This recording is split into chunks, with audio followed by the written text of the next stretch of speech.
I am ready for the elections. Not only that, but I am now asking, and I am saying this openly, for the United States to help me, possibly together with our European colleagues, to ensure security for the elections. Then, in the next 60 to 90 days, Ukraine will be ready to hold elections. I personally have the will and readiness to do so. Furthermore, since this is how things have turned out, I am asking the members of our faction, in principle our parliamentarians, to prepare legislative proposals on the possibility of changing the legislative framework and the law on elections during martial law. Let's get some analysis on this now. We're from Berlin with Ulrich Brueckner. He's a professor of European Studies at Stanford University in Berlin. Really good to have you back with us, Professor.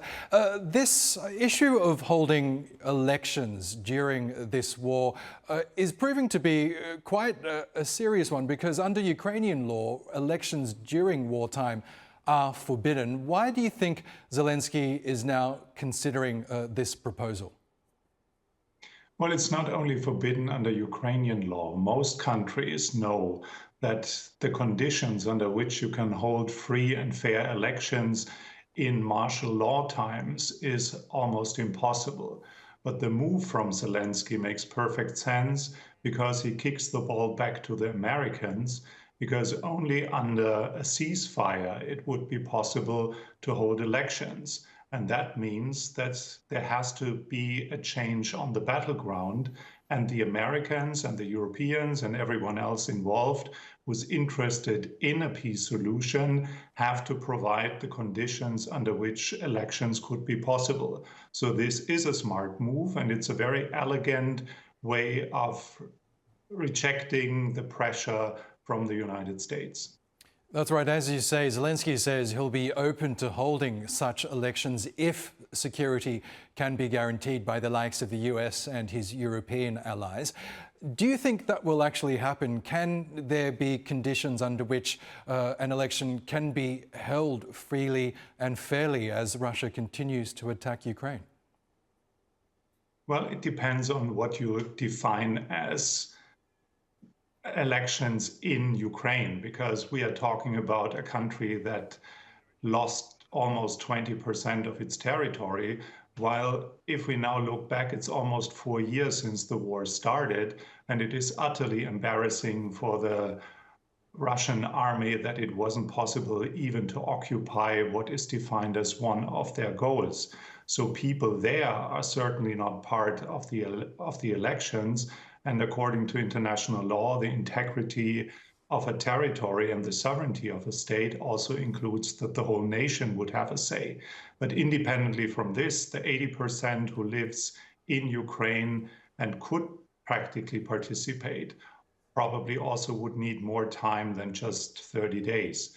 But as I said, it kicks the ball back to the Americans to provide conditions, and that would change the situation for Zelenskyy domestically. At the same time, we understand that Zelenskyy, along with his European partners, are working on a counter-proposal to Donald Trump's peace plan, a plan that many consider to favour Russia over Ukraine. How do you think this counter-proposal might address the issue of Russian-occupied territory? Well, we have to distinguish between what is practically possible, and at the given situation on the battleground, Zelenskyy's troops are not able and capable to liberate occupied territory. So it's a fact that the Russians control this part.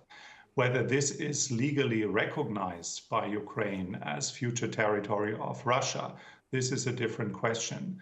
But I'm pretty sure that whatever diplomatic solution and when a diplomatic solution would be possible will include this, that there will be something like a frozen line and the territorial question will be solved, as the NATO membership topic will be a subject that can be negotiated. A number of other points on the 28 points wish list from Russia have been removed already. So there is negotiations happening, and it's not just Ukraine is waiting what big powers decide, ignoring the rights of the Ukrainians to have a say, ignoring the European role in this. And that is, of course, much better than the situation we have seen before. Okay, Professor Ulrich Brueckner, we'll have to leave it there. Really good to get your thoughts as always. Thank you. Thanks for having me.